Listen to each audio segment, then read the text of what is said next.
ঈদকে কেন্দ্র করে কিন্তু নারীর টানে বাড়ি ফিরছে ঘরমুখী মানুষ।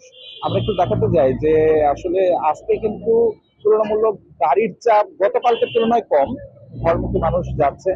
তো আসলে ঢাকা-রিচা মহাসড়ক, নবীনগর চুয়াডাঙ্গা মহাসড়ক এবং ডিপিজেড মহাসড়কের কোথাও কিন্তু তীব্র যানজট আজকে দেখা যায়নি।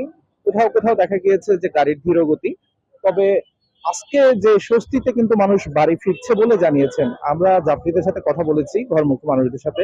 তারা কিন্তু জানিয়েছেন যে আজকে কোনো ভোগান্তি ছাড়াই কিন্তু তারা তাদের গন্তব্য স্থলে, অন্তত সাভার আশুলিয়ার যে সড়ক, সেই সড়কে কিন্তু তারা যেতে পারছেন স্বস্তিতে। তো এখন পর্যন্ত যাদের সাথে আমরা কথা বলেছি, যে যাত্রী, তারা কিন্তু জানিয়েছেন যে অতিরিক্ত ভাড়া হলে পরেও কিন্তু সড়কের যে কোনো যানজট কিন্তু সেটা কিন্তু নেই। আমরা একটু আপনাদের দেখানোর চেষ্টা করছি যে সাভারের পাকিজার মোড় এলাকা থেকে এই মোড়ে কিন্তু প্রায় সময়ই দেখা যায় যে একটা যানজট সৃষ্টি হয়, কিন্তু আজকে কিন্তু ঈদের আগের দিন সেই রকম কিন্তু একটা যানজট দেখা যাচ্ছে না। গাড়ি রয়েছে, গাড়ির হালকা চাপ রয়েছে বলে জানিয়েছেন হাইওয়ে থানা পুলিশ। তো এখানে যাত্রীদের কিছু বিষয়ে অভিযোগ ছিল, যে বিষয়টি হচ্ছে যে অতিরিক্ত কিন্তু আজকেও ভাড়া আদায় করা হচ্ছে, যে বকশিসের নামে জোর জুলুম করা হচ্ছে বলে জানান তারা।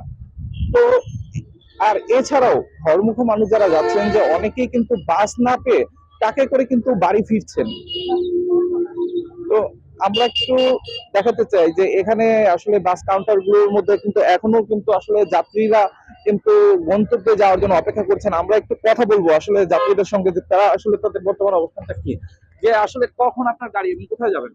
আমার গাড়ি ছিল হচ্ছে 11:15টায় হচ্ছে কুলানপুর থেকে ছাড়বে। তো এখানে এসে আমরা এই পাকিজার সামনে এখানে এসে দাঁড়াইছি, যে গাড়ি অলরেডি প্রায় হেমায়তপুরে মানে পাস করছে আর কি।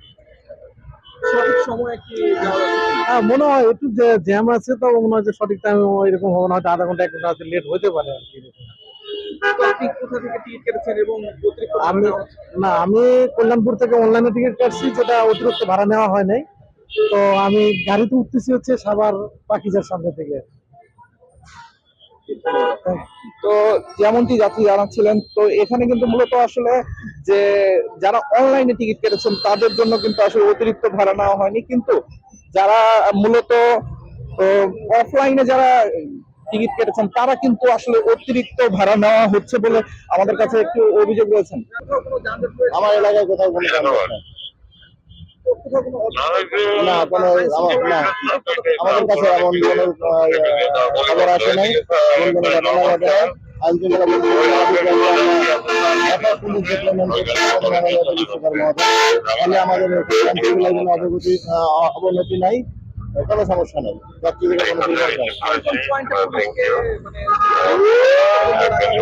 প্রতিটা পয়েন্টে আছে আমাদের প্রায় 1000 পুলিশ ডিপ্লয়মেন্ট করা আছে। আমি নগর থেকে যেমনটি জানাচ্ছিলেন আমাদেরকে, যে আজকে পর্যন্ত কিন্তু আসলে সড়কের অবস্থান, সর্বশেষ যেটা জানিয়েছিলেন তিনি, যে সড়কের বিভিন্ন পয়েন্টে আইন শৃঙ্খলা রক্ষাকারী বাহিনী কিন্তু কাজ করে যাচ্ছেন।